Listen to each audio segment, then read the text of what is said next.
دیا voice channel کے پیارے ناظرین السلام علیکم۔ میں 10 سال تک اولاد کے لیے ترستی رہی۔ پورے پاکستان کے ڈاکٹروں کو چیک کروا لیا مگر حاملہ نہ ہوئی۔ تھک ہار کر صبر کر لیا۔ ایک رات ایک ہسپتال سے انجان کال آئی، کہنے لگا تم کو اگر اولاد چاہیے تو ایک بار مجھے آ کر مل لو، لیکن شرط یہ ہے کہ تم اپنے شوہر کو کچھ نہیں بتاؤ گی اور اکیلی میرے پاس آؤ گی۔ مجھے اولاد چاہیے تھی، بس میں مان گئی۔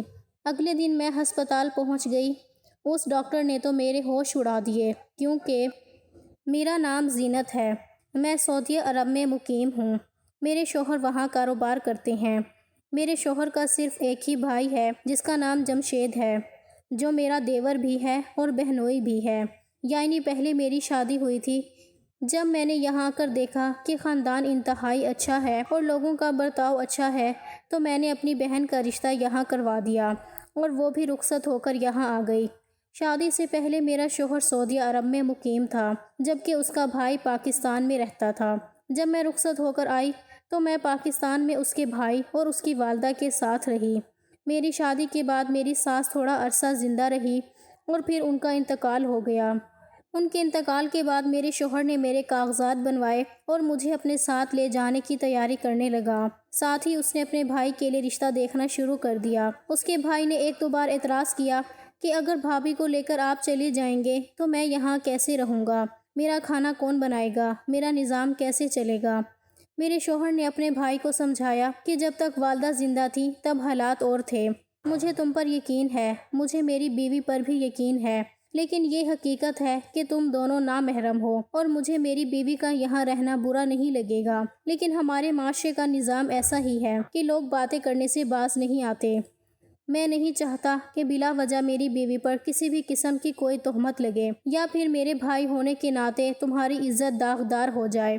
اسی لیے میں کوشش کر رہا ہوں کہ اپنے جانے سے پہلے تمہاری شادی کروا دو اور پھر واپس چلا جاؤں۔ میرے شوہر کی بات سن کر میرا دیور خاموش ہو گیا۔ میرے دل میں نہ جانے کیا بات آئی کہ میں نے ایک رات اپنے شوہر سے کہا کہ آپ میری بہن کا رشتہ کروا دیں، میں آپ کی مدد کروں گی۔ میرے شوہر نے میری بات مان لی اور یوں میری بہن رخصت ہو کر یہاں آ گئی۔ گو کہ پاکستان میں میرے دیور کا اچھا خاصا کاروبار تھا، وہ مشینری کے اسپیئر پارٹس کے کام سے وابستہ تھا، لیکن جب میں اپنے شوہر کے ساتھ سعودی عرب چلی گئی تو میری بہن نے شکوہ کیا کہ مجھے بھی اپنے پاس بلاؤ، تو میرے شوہر نے ان دونوں میاں بیوی کے کاغذات لے کر ان کا ویزا اپلائی کر دیا، ان کو سرپرائز دیا اور جو بھی کوئی قانونی طریقہ کار ہوتا ہے اس کو پورا کر کے ان کو اپنے پاس بلا لیا۔ میری شادی کو تقریباً 2 سال کا وقت ہو چکا تھا، جبکہ میرے دیور اور بہن کی شادی کو 1.5 سال گزر چکے تھے، اور اس کے بعد میری بہن کے گھر میں پہلی اولاد ہوئی۔ اس سے پہلے مجھے کبھی محسوس نہیں ہوا تھا کہ مجھے اتنے عرصے میں اولاد نہیں ہوئی، لیکن جب میری بہن کے گھر میں اولاد ہوئی تو میں بھی اللہ تعالیٰ سے دعا کرنے لگی کہ یا اللہ، میری گود کیوں خالی ہے، مجھے بھی اولاد عطا کر۔ میرے شوہر نے کبھی مجھ سے اس قسم کی کوئی بات نہیں کی کہ ہماری اولاد نہیں ہو رہی، بلکہ اگر کبھی میں کوئی شکوہ زبان پر لاتی بھی تو میرے شوہر نے کہا کہ اللہ تعالیٰ کی ذات جو کچھ کرتی ہے اچھے کے لیے کرتی ہے، اور ان سے آگے میں مزید کوئی لفظ ادا نہیں کر سکی۔ میں خاموش ہو گئی۔ خیر، وقت گزرتا رہا۔ میری بہن کے گھر 2 بیٹے پیدا ہوئے۔ میری شادی کو 10 سال گزر گئے، لیکن میرے گھر میں کوئی اولاد نہ ہوئی۔ شادی کے 10 سال بعد میرے گھر میں پہلی بار بیٹا پیدا ہوا۔ میرے لیے یہ بہت زیادہ خوشی کا موقع تھا۔ میرے شوہر کے لیے مجھ سے بھی زیادہ خوشی کا موقع تھا، لیکن حیرت انگیز طور پر میری بہن میری اس خوشی میں اس طرح شامل نہیں ہوئی جس طرح سے شامل ہونا چاہیے تھا، چونکہ اس وقت میں بہت زیادہ خوش تھی۔ مجھے یہ بات محسوس نہیں ہوئی، مگر پھر ایک عرصے کے بعد مجھے اس بات کی وجہ سمجھ آ گئی۔ جب مجھے اس بات کی وجہ سمجھ آئی تو تب تک میری بہن کا انتقال ہو چکا تھا۔ میں بہت خوش ہوئی کہ میں پاکستان چھٹی گزارنے کے لیے آئی ہوئی تھی۔ ایک دن اچانک میری بہن کے نمبر پر کال آئی۔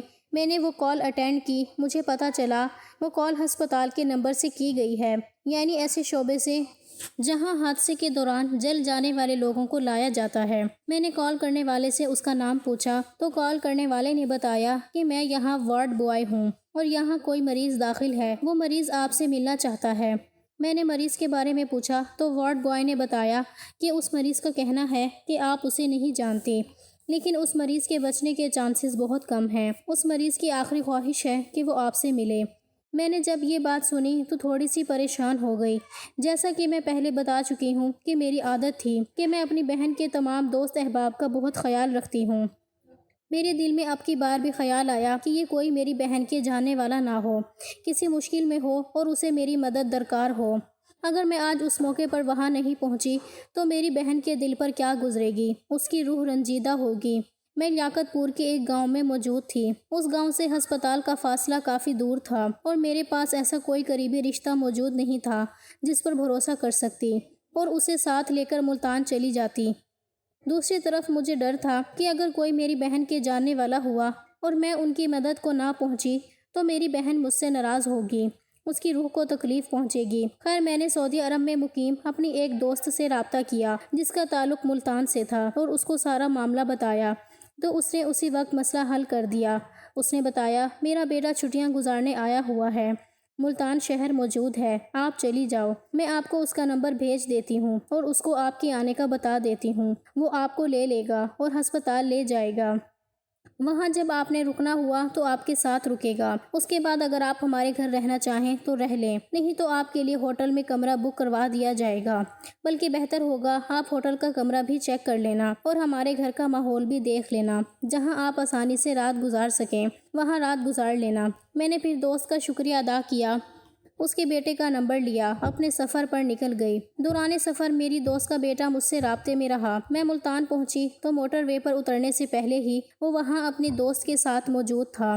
اس نے اپنی گاڑی اپنے دوست کے حوالے کی، میری گاڑی کی ڈرائیونگ سیٹ پر بیٹھا، مجھے پیسنجر سیٹ پر بٹھایا اور مجھے لے کر ہسپتال پہنچ گیا۔ اس نے اپنے تعلقات استعمال کر کے پہلے ہی وہاں کے سیکیورٹی عملے کو چوکنا رکھا ہوا تھا۔ متعلقہ ڈاکٹرز، نرسز، ہر شخص سے اس نے تعلق نکال رکھا تھا۔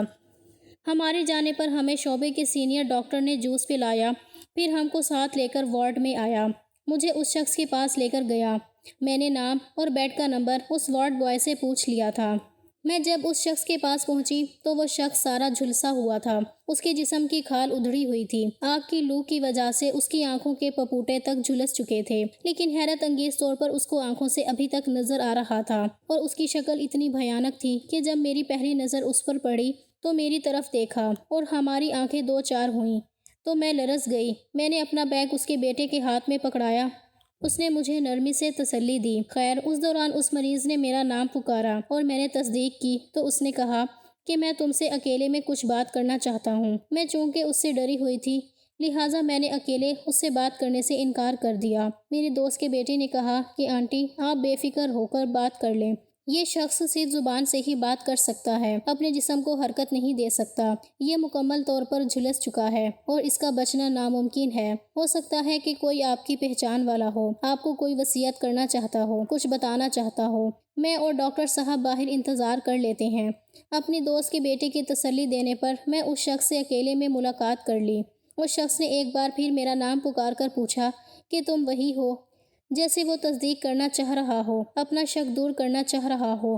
میں نے ایک بار پھر ہاں میں سر ہلایا تو پھر اس شخص نے بتایا کہ میں پتوکی سے تعلق رکھتا ہوں، میں کالے علم کا بہت ماہر ہوں، میں نے کالے علم سے بہت سارے لوگوں کو نقصان پہنچایا ہے۔ تمہاری بہن مجھ سے رابطے میں تھی، وہ چاہتی تھی کہ تمہاری اولاد نہ ہو، گو کہ اولاد اللہ تعالیٰ کی ذات دیتی ہے اور جب وہ دینے پر آ جائے تو کوئی طاقت اسے روک نہیں سکتی، مگر کچھ کالے علوم ایسے ہیں جن کی مدد سے انسان کا بڑے سے بڑا نقصان کیا جا سکتا ہے۔ میں نے اپنی پوری کوشش کی، تمہاری بہن نے مجھے منہ مانگی رقم دی، میں نے تم پر جو جادو کیا اس پر پہرا دیتا رہا، تمہاری طرف سے کبھی کاٹ کروانے کی کوشش نہیں کی گئی، میں ہر حال میں خود کو کامیاب سمجھ رہا تھا، یہاں تک کہ اس بات کو 5 سال سے زیادہ عرصے کا وقت گزر گیا۔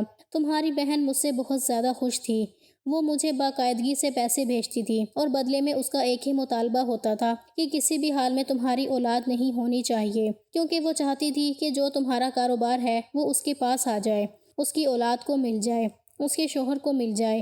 میں نے اس سے جو رقم وصول کی اس کے بدلے میں ہر ممکن کوشش کی کہ تمہاری نہ اولاد ہو پائے۔ مجھے ایک بار تمہاری بہن نے بتایا کہ اس نے خواب میں ایک بزرگ کو دیکھا، اس بزرگ نے تمہاری بہن کو منع کیا تھا کہ وہ تم پر جادو نہ کروائے۔ اس بزرگ نے واضح الفاظ میں فرمایا تھا کہ اللہ تعالیٰ نے اس کی حفاظت مجھے سونپ رکھی ہے اور میں کسی بھی قیمت پر اس کا نقصان نہیں ہونے دے سکتا، تم اپنے اعمال سے باز آ جاؤ۔ میں اگر چاہتا تو تمہیں اپنی طاقت سے بھی تمہارے اس برے عمل سے باز رکھ سکتا تھا، لیکن اگر میں اپنی طاقت سے تمہیں نقصان پہنچاؤں تو اس سے تمہاری بہن کو تکلیف پہنچے گی، اور میں تمہاری بہن کو تکلیف نہیں پہنچانا چاہتا۔ تمہاری بہن نے صرف مجھے یہ خواب سنایا تو مجھے یقین ہو گیا کہ تمہارا مرشد تمہیں اپنے نظروں میں رکھے ہوئے ہے۔ مجھے یہ بھی یقین ہو گیا کہ میرے علم اور ٹوٹکے، تعویذ اور گنڈے سب بیکار جانے والے ہیں۔ تم نے ہر حال میں ہمارے ہاتھ سے نکل ہی جانا ہے، مگر مجھے پیسے کا لالچ تھا اور میں نے تمہاری بہن کو کہا کہ یہ خواب وہم ہوتے ہیں۔ جیسے تیسے میں نے تمہاری بہن کو مطمئن کر لیا، اس سے پیسے لیتا رہا اور ہر ممکن کوشش کرتا رہا کہ تمہارے گھر اولاد نہ ہو۔ پھر تمہاری بہن کو یہ خواب مسلسل آنے لگا، یہاں تک کہ جو باتیں اس کی اور میرے درمیان ہوتی ہیں، خواب میں اس کو ان باتوں کے اشارے بھی ہوتے ہیں، اور وہی بزرگ آ کر اسے وہی باتیں بتاتے اور اسے سمجھاتے، لیکن تمہاری بہن نہیں سمجھتی، حتیٰ کہ وہ ایک ٹریفک حادثے میں مر گئی۔ اس کی موت اتنی بھیانک تھی کہ اس کا چہرہ پہچاننے کے قابل نہیں آ رہا تھا۔ مجھے یہ باتیں اسی بزرگ نے بتائی تھیں، کیونکہ تمہاری بہن کے انتقال کے بعد وہ بزرگ میرے پاس آئے تھے۔ میں نے ان کو اپنی گناہ گار آنکھوں سے دیکھا تھا۔ انہوں نے مجھے سمجھایا تھا، انہوں نے کہا تھا کہ تم چاہ کر بھی اس خاتون کا کچھ نہیں کر سکتے، اپنے عمل سے باز آ جاؤ، مگر مجھے اپنے کالے علم پر بھروسہ تھا، اور میں نے ان بزرگ کی بات ماننے کی بجائے ان کو اذیت پہنچانے کا فیصلہ کیا۔ وہ شاید میرے دل کی بات سے واقف تھے۔ جب میرے دل میں یہ خیال آیا تو اسی وقت وہ مسکرا کر بولے کہ اگر مجھے اذیت دیکھ کر تمہیں خوشی ملے تو دے دو، لیکن جسے تم اذیت دے رہے ہو اس لڑکی کو میں اس اذیت میں نہیں رہنے دوں گا۔ جب اس بزرگ نے میرے دل کی بات کو پہچان لیا تو مجھے شک گزرا کہ میں اس بزرگ کا مقابلہ نہیں کر سکتا، لیکن مجھے اپنی شیطانی عمل پر بھی یقین تھا۔ میں نے پھر بھی کوشش کی، اور اس کوشش کے باوجود میں اس بزرگ کا کوئی بھی نقصان نہیں کر سکا۔ البتہ اس دوران میں اس بات سے مطمئن رہا کہ تمہاری طرف اولاد نہیں ہوئی تھی، اور یہ سب کچھ میں تمہاری بہن کے انتقال کے بعد بھی کرتا رہا، کیونکہ اب مسئلہ میری انا کا بن چکا تھا۔ آخر کار وہ بزرگ میرے پاس آئے اور انہوں نے آ کر مجھے کہا کہ اب کی بار اگر تم یہ کوشش کرو گے تو یہ تمہاری آخری کوشش ہوگی۔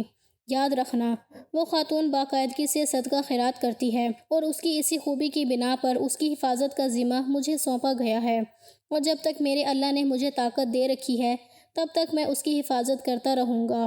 تم چاہ کر بھی اس کا نقصان نہیں کر پاؤ گے، البتہ اگر اب کی بار تم نے کوشش کی تو تم خود جل کر بھسم ہو جاؤ گے۔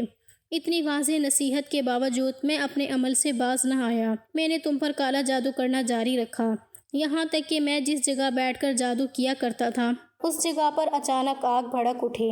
میرے آس پاس انسانی ہڈیاں، کچھ گندے درندے نما جانوروں کی ہڈیاں، کچھ اور ہڈیاں پڑی تھیں۔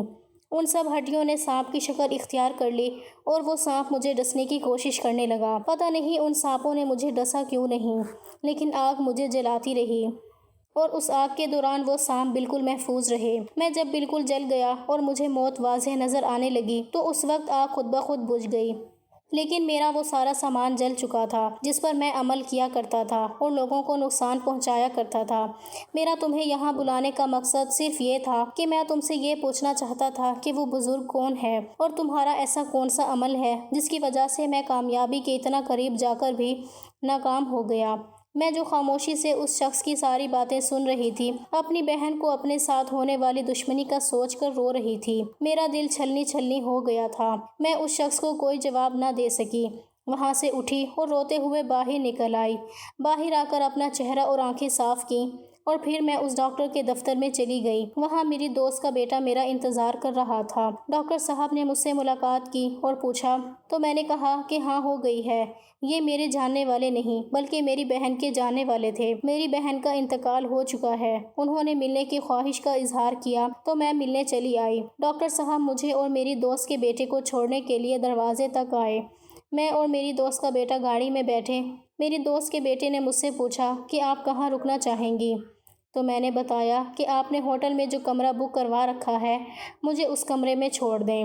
میری دوست کے بیٹے نے مجھے ہوٹل پہنچایا، میری گاڑی کی چابی میرے حوالے کی، خود اپنے دوست کو کال کر کے اپنی گاڑی منگوائی اور وہاں سے چلا گیا۔ میں ساری رات جاگ کر اپنی مردہ بہن کے بارے میں سوچتی رہی۔ اس سے پہلے ہمیشہ میں اپنی بہن کے لیے دعا کرتی تھی، مگر جب سے مجھے میری بہن کی حقیقت کا پتہ چلا تب سے میرے دل سے دعا نکل ہی نہیں پا رہی تھی۔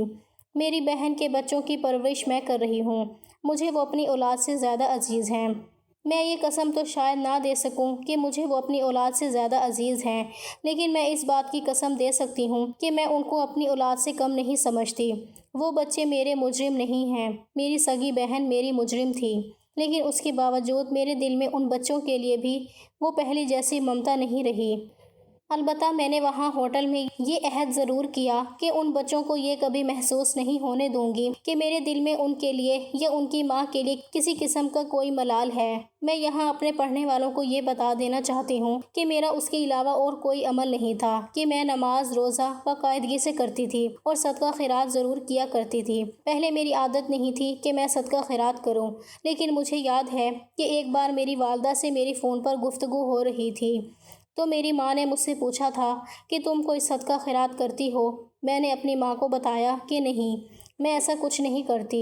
تو میری ماں نے بتایا کہ بیٹا، تمہارے پاس اپنی اولاد نہیں، تم جو بھی مال اور جمع کر کے جاؤ گے کسی اور کی اولاد کے لیے چھوڑ کر جاؤ گے۔ اس سے بہتر ہے کہ تم اسے مخلوق خدا پر خرچ کر کے جاؤ، خاص طور پر لوگوں پر جو اس کے حقدار ہوں۔ مجھے پتا ہے کہ تم اپنی بہن کے بچوں کو سب کچھ سونپ کر جاؤ گی، لیکن یاد رکھنا ان سے زیادہ اجر تمہارے لیے اس میں ہے کہ تم اپنی دولت ایسے لوگوں پر لگاؤ جن کے پاس کھانے کو کچھ نہیں ہے، جو غریب لوگ ہیں۔ تمہاری بہن کی اولاد تمہارے ساتھ رہ رہی ہے، تمہارے جیسا کھا رہی ہے، اوڑھ رہی ہے، تمہارے جیسا کما رہی ہے۔ میں نے اپنی والدہ کی بات کو اپنے دل و دماغ میں بٹھا لیا اور اس دن سے باقاعدگی سے صدقہ دینا شروع کر دیا۔ پھر نہ جانے کیا سوچی کہ میں جب صدقہ خیرات کرتی تو دل میں یہ رکھتی کہ اس کا اجر و ثواب آل رسول صلی اللہ علیہ وآلہ وسلم اور میرے پیر و مرشد شیخ عبد القادر جیلانی رحمۃ اللہ علیہ کو پہنچے۔ میرا یہی ایک عمل تھا جس کی وجہ سے مجھے اللہ تعالیٰ نے اتنی شدید بندش کے باوجود بھی اولاد نرینہ سے نواز دیا، میرے دشمنوں کو نیست و نابود کر دیا۔ مجھے یاد ہے جب میری بہن کا حادثے میں انتقال ہوا تھا تو پتہ نہیں کتنے دن مجھے بھوک نہیں لگی تھی، کتنے دن میں اپنی اولاد تک کو پہچان نہیں پا رہی تھی۔ مجھے دکھ تھا، افسوس تھا، لیکن آج جب مجھ پر حقیقت کھلی ہے تو آج مجھے اس بات کا افسوس ہو رہا ہے کہ یہ حقیقت مجھ پر کیوں کھلی ہے۔ کاش یہ راز ہی رہتا۔ بہرحال میں ان لوگوں کو بتانا چاہتی ہوں جو میرے جیسے حالات سے گزر رہے ہیں، جو اپنے ہی بہن بھائیوں یا قریبی رشتہ داروں کے نشانے پر ہیں اور وہ لوگ ان کو کالے جادو جیسے ظلم سے اذیت پہنچا رہے ہیں، وہ لوگ اپنے ہاتھ سے صدقہ خیرات کریں، کسی مرشد کامل کو پکڑ لیں تو اللہ تعالیٰ ان کو اس چیز سے نجات کر دیں گے جس سے مجھے نجات عطا ہوئی ہے۔ اللہ تعالیٰ سب کو اپنے حفظ و امان میں رکھے، آمین ثم آمین۔